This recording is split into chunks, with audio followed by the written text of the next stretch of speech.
Di ayat 68-nya. Qalu harrikuhu wansuru alihatakum in kuntum fa'ilin. Lalu sebagian mereka berkata, bakar saja dia. Ya, bunuh Ibrahim dan bantulah Tuhan-Tuhan kamu. Tuhan tapi dibantu gitu ya. Ini jika kamu benar-benar hendak bertindak, ya. Nah, ini yang saya bilang tadi. Jadi ada yang nyeletuk, lalu itu akhirnya menjadi penolakan terhadap kebenaran tadi. Ini. Ayat 69, Qulna ya naru kuni bardan wa salaman ala Ibrahim. Lalu kami berfirman kepada api yang mereka bakar itu, jadilah dirimu dingin dan keselamatan bagi Ibrahim. Tentu api ini cukup banyak riwayat-riwayat yang menyebutkan ya.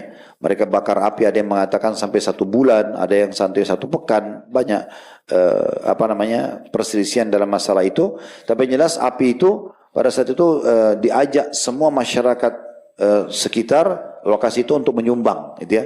Sampai perempuan pun kalau mau melahirkan, ada yang mau melahirkan supaya mudah melahirkan, melempar, nyumbang kayu bakar untuk apinya Ibrahim.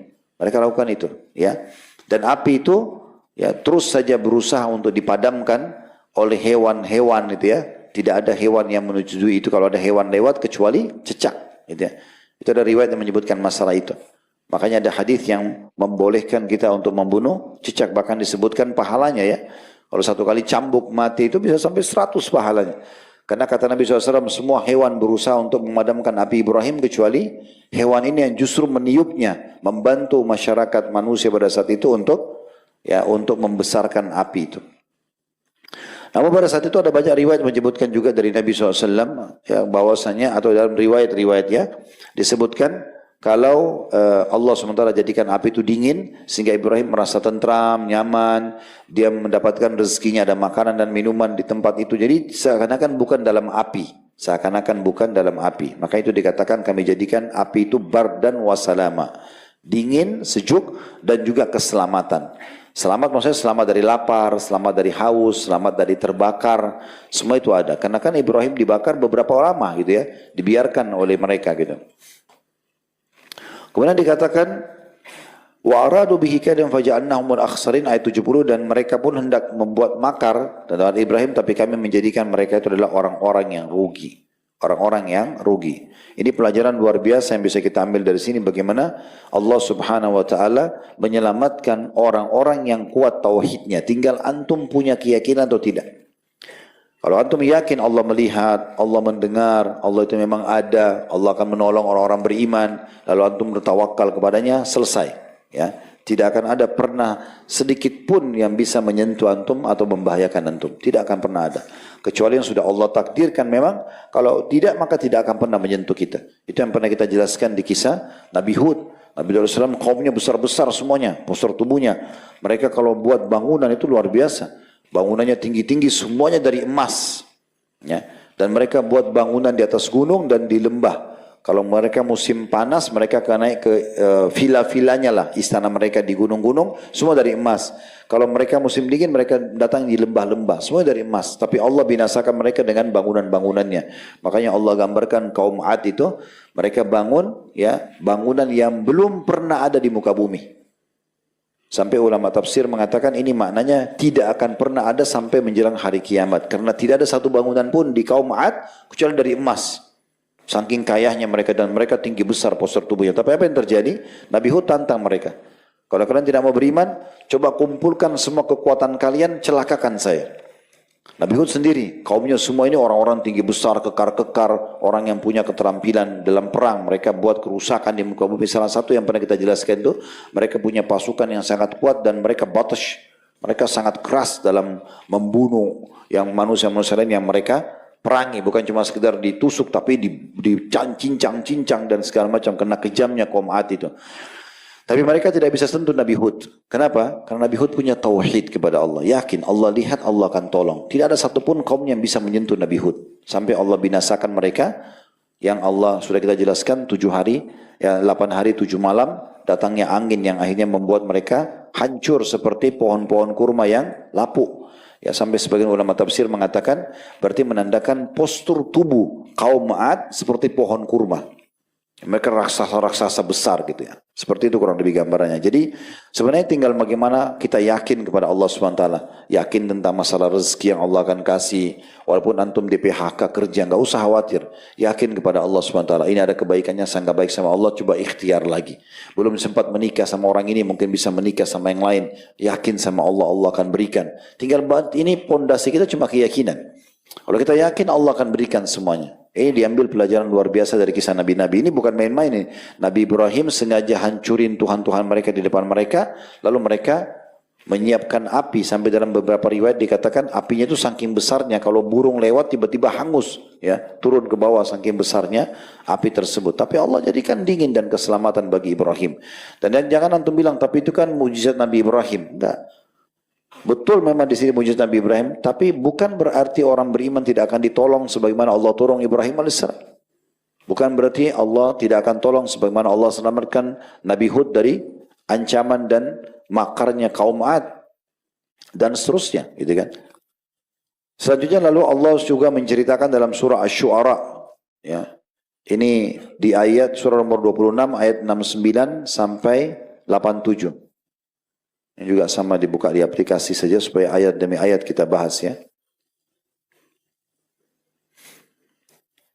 Asy-Syu'ara 26 ayat 69 sampai 87.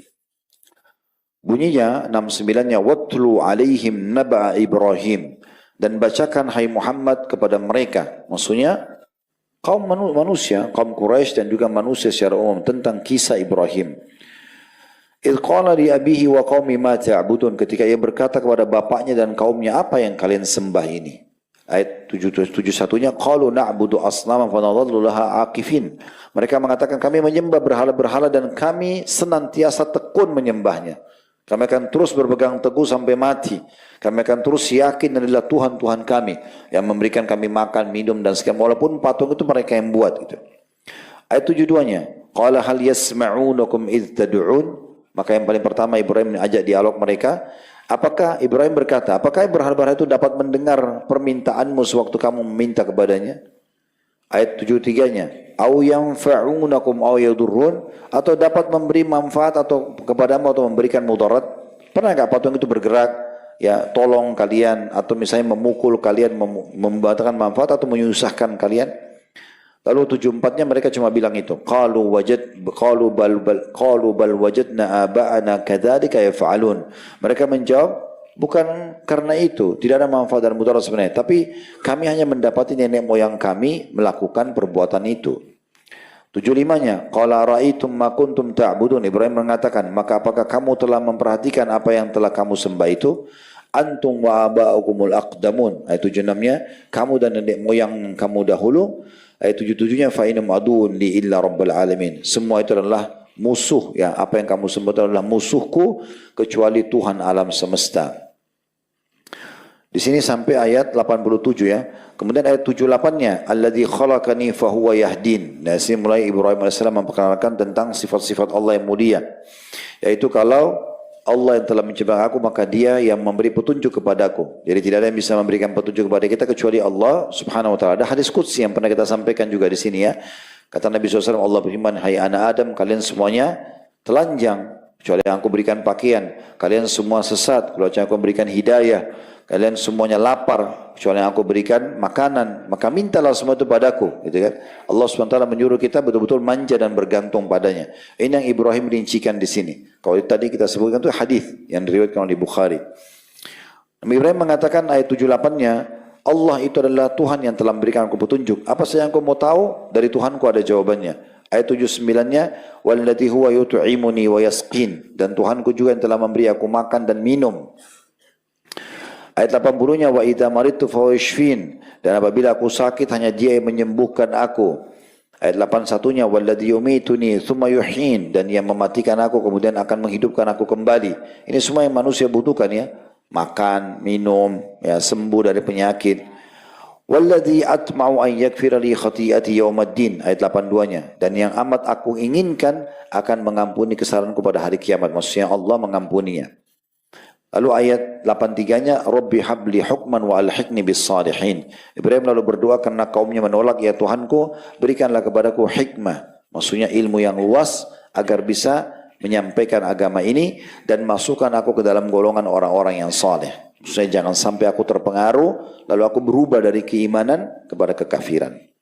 Ayat 84-nya waj'al li lisana sidqin fil akhirin, dan jadikanlah aku buah tutur yang baik bagi orang-orang yang datang kemudian. Maksudnya biarkan aku menjadi contoh. Dan itu Allah jadikan, termasuk kita pelajari pada hari ini tentang kisah beliau alaihi salatu wassalam.